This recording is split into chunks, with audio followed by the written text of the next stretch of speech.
नमस्कार। जैसा कि आप लोग देख रहे हैं कि विश्वविद्यालय अनुदान आयोग देगा हर महीने 7800 रुपये की छात्रवृत्ति, ठीक है। तो ये जो छात्रवृत्ति दे रहे हैं ये लोग कि कौन कौन लोग एलिजिबल हैं और क्या क्या चीज़ें इसमें चाहिए, तो ये देख लीजिए। क्योंकि देखिए होता क्या है कि जैसे आपने नेट क्वालिफ़ाई कर लिया तो उसके बाद चीज़ें थोड़ा सा ऐसा रहती हैं कि ऐसे नहीं मिल पाती हैं, नहीं मिल पाते हैं, क्योंकि हर एक यूनिवर्सिटी अपने हिसाब से देती है। कोई 3000 दे रहा है, कोई 6000 दे रहा है, किसी का कोई पर्टिकुलर नॉर्म्स नहीं है। ऊपर से ये भी ज़रूरी नहीं है कि सबको मिले।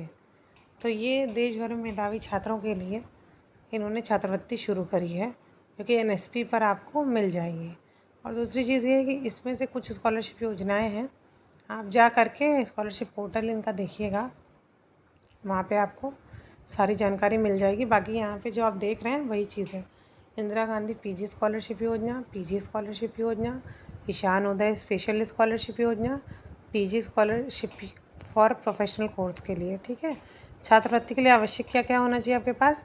विद्यार्थी के पास आधार कार्ड होना चाहिए, मूल निवास प्रमाण पत्र होना चाहिए, शैक्षणिक प्रमाण पत्र होना चाहिए, और अगर आपके पास खुद का अकाउंट नंबर नहीं, ऑब्वियस सी बात है सबके पास होता ही है, तो वो चीज़ें हैं। और एक और बात कि कल मिलिट्री साइंसेस का भी रिज़ल्ट आया और बाकी सब्जेक्ट जो भी चल रहे थे उनका रिज़ल्ट आ गया है, आप लोग देख लीजिएगा। कहेंगे तो उसकी पीडीएफ में अगर मिलती है तो मैं प्रोवाइड करा दूँगी आपको, और आपको इसी में लॉगिन करना है और यहीं से आपको सारी जानकारी का पता चल जाएगा, ठीक है। तब तक के लिए धन्यवाद, नमस्कार। आपका दिन शुभ हो। कोई भी जानकारी चाहिए इससे रिलेटेड, और बाकी मुझे कुछ ये सब नहीं कहना है कि क्योंकि मैंने केवल कल एक नॉर्मल बात बोली कि जो बच्चे नहीं हो पाए या जो भी अंदर बाहर का सिस्टम होगा, ठीक है, तो वो चीज़ें तो देखिए होनी ही है।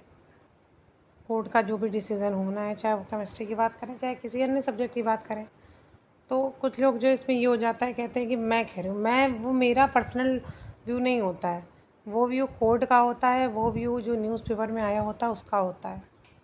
मैं पर्सनली कभी कुछ कहती ही नहीं हूँ कि ऐसा करके हो रहा है, क्योंकि पर्सनली कभी कहना भी नहीं चाहिए इतने बड़े प्लेटफॉर्म पे आकर के, क्योंकि वो चीज़ें गलत इम्पैक्ट डालती हैं हर एक इंसान पे। ज़रूरी नहीं है कि एक ही को प्रभावित करें। और ये भी कई कई चीज़ें कई बार मैंने सुनी कई लोगों से कि जिनका हो गया है तो उनको फ़र्क पड़ेगा और उन्होंने मेहनत की।